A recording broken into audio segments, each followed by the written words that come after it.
People are going crazy on the Relic Rush event. I've never seen that in the past. Around 16 million Relic shards spent, are you serious? And look at the top 3. They all spent more than 11 million. This is insane. For now, I spent nothing. I am saving my relics every month during one entire month. I am a big spender, so I'm getting some extra relic shards on some specific events. But look at that.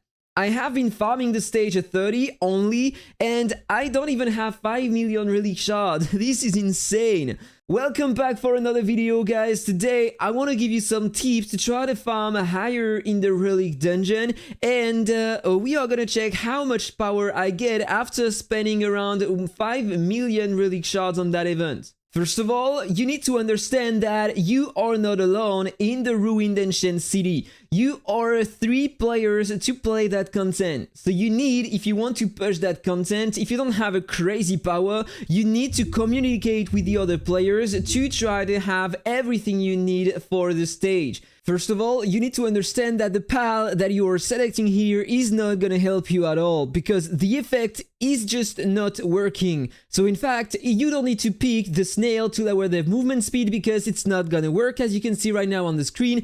At the top, I have the snail, and at the bottom, I don't have it. Enemies have the same movement speed. If I am using the tortoise now, it will never give me the shield. So just don't take a pal because of the skill, but take the strongest pal you have just to have maybe an extra kind of damage. If you want to lower the movement speed of enemies, you can use that skill, Thorn Thicket. This is the best one to do that. 40% less speed on the 3 different lines for 5 seconds, and you have only 8 seconds of cooldown. So by far, this is the best skill to use. If you want to control a bit more the enemies, you can take that one too. The Sprawling Vine, 11 seconds of cooldown, and you will imprison the targets during 1 second. If you want even more controls, you can also use that skill, Dazzled. 19 seconds of cooldown, so it's gonna be hard to cast it multiple times, but 1.5 seconds of stun on all enemies in front. They will stop moving forward. And this is not over yet. If you want to reduce by another extra the movement speed of enemies, you can use that skill as well.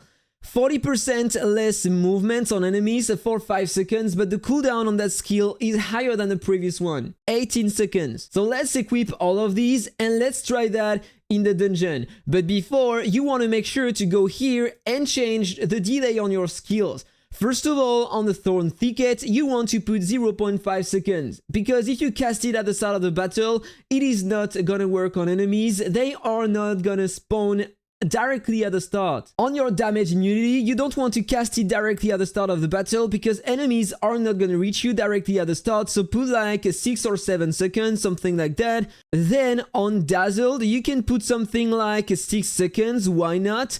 On the second slow, you can put something around 3.5 seconds or 4 seconds, and on the Purple Vine, you want to put like 1.5 seconds. So if I try that now, let's run the fight and let's see what happens. So there we go. Enemies are slowed down. Now they are stuck. Now they are slowed down again. Now they are stunned. And they started to deal some damage to us. But this is the best way to reduce their movement and stay alive longer. At least help your friends to stay alive longer. So if you have a really low power, try to do that, use that build, and try to bring with you a stronger player. So he is gonna do the damage and you will securize the waves. Do we say securize? And so look at that. Enemies are stuck and they are dying really fast because there is a strong player in the team using the Bistro Bow artifact. And now it's time for the boss wave. Seems like I am alone to face the boss. I have the cheat amount, I can do some extra damage, but it is not enough. And that's because my role as the biggest player of the team is not to use some control skills, but to deal some more damage to waves and the boss. And for that, you want to use the clone, the smoke bomb, 100 slashes, and then generally I love to go with that one to increase even more my attack speed, so I can proc the effect of the bow faster in battle. Or if you need a bit more survivability, you can take the heal skill instead. When you want to deal some more damage, that avian, the Firefly, is the best one to take. It's gonna increase by a lot the damage received by the target. For that kind of content, with many enemies on waves, you want to take the Bistro bow if you have it, or ask for a strong player on your server who has that bow and go on that content with that player. He's gonna do the job for you. I did that for multiplayers on my server. They are free to play or low spender, and thanks to that, they were able to pass the stage 30. For the mount, you can use the new one if you want to have more survivability on the boss wave, or you can use the cheater mount if you want to have a bit more damage versus the boss during the 3 last seconds if you die, if you're close to beat the boss. But if you want to destroy the waves using the bow, that mount is the best one by far. Let's compare the two mounts. So check the damage here. I have the Nebular Shuttle. I need 2 attacks coming from the bow to kill the wave. Look at that. They are not dead, right? And my friend just died. And so I might lose the fight because if enemies are going out, I'm gonna lose some defense. But I have enough damage and I'm probably gonna reach the boss wave. Okay, so boss here, and now let's check the damage.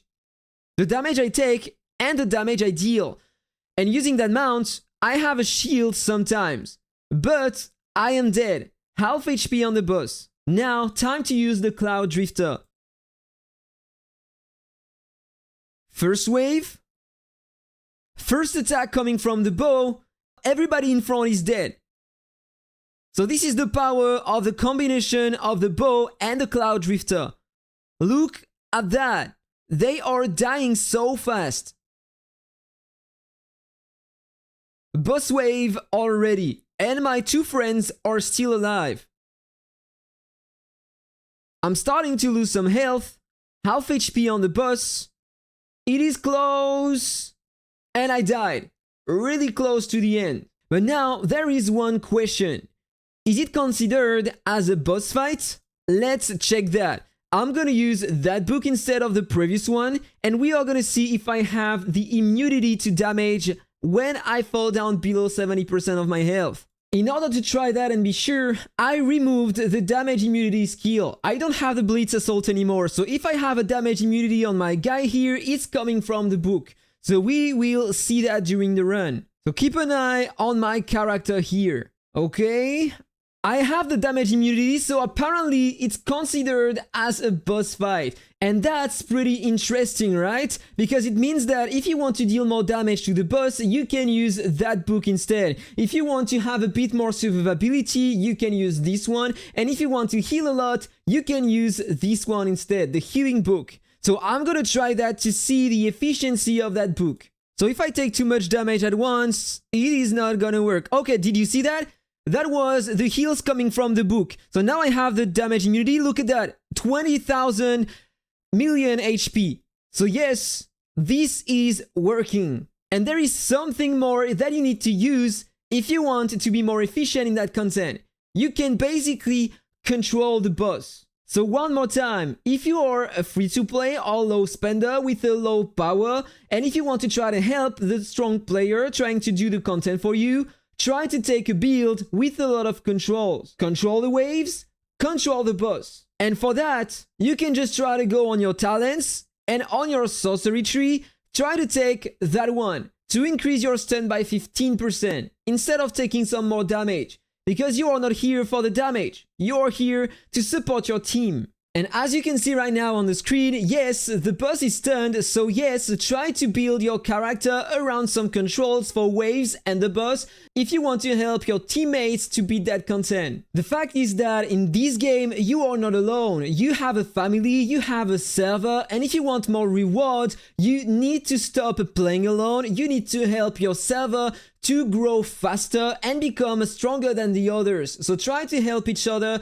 This is the best way to progress in the game. And so now it is time to upgrade everything in here. But before, let's take a picture of my stats so I can know exactly the increase I had. By the way, remember that you are not forced to upgrade only the items you equip on your character. Upgrade everything and balance the levels as I am doing here. As you can see here, everything is level 83. It doesn't matter to have the relic equipped on your character. The stats you are getting here are permanent. So, without further ado, it's time to upgrade everything. I'm gonna try to balance the stat. I try to have a level 85 everywhere if I can do that. But I don't think I can upgrade everything to level 85 because it's burning my relics as you can see here. Okay, so I still have a 1 million to spend. All my masks are level 83, all my treasures are level 83 as well, my statue as well. I have all my necklaces level 83, but this one is level 85. My books are all level 85, and my fossils are level 85 too. So let's try to balance the things and upgrade everything to 84. And there we are, I have nothing more to spend. Now, if I check my stats, as you can see, the increase was really low. Now, I understand why people are saving the relics for so long, because the increase in stats you have is ridiculous. In fact, today we need a lot of relic shards to upgrade our relics, and this is why we feel like the increase is not that high. But what is the real impact of relics on your final stats? Let's check that. Now on the screen you can see the details of my final HP, attack and defense. Later we are gonna check all of these. So here, this is what the relics are giving to me. For my base HP total, they are giving to me 7%. Here, 40,432. This is the increase in HP given by my relics. So now, imagine if I had no relic at all. Here you have my final HP, 217 billion. So, what if I remove all my relics now? Let's check the difference. I am losing 14 billion HP. This is insane. So now imagine in the future, in the near future, we are getting an update giving to us more relic shards. What is going to be the impact of the relics? Let's say that, for example, I'm going to have the same coefficients as the one I have on my artifact and on my pack accessory. Let's copy that, paste that here, and keep an eye on the number here. Did you see the increase?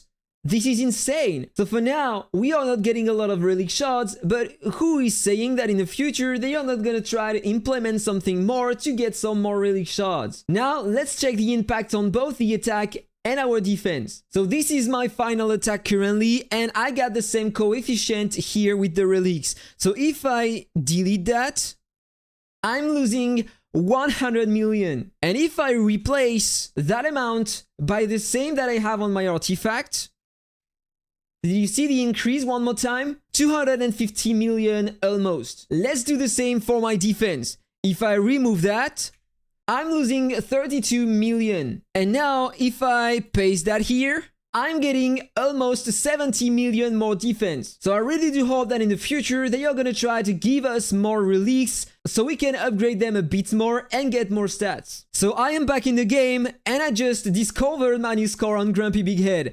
4,500,000. This is even better than before, a crazy score, but this is the goal of another video. I hope you enjoyed this one. Don't forget to let me know in the comment below what do you think about all of these, about the relics. Have a really nice day guys, and see you on the next video. Peace.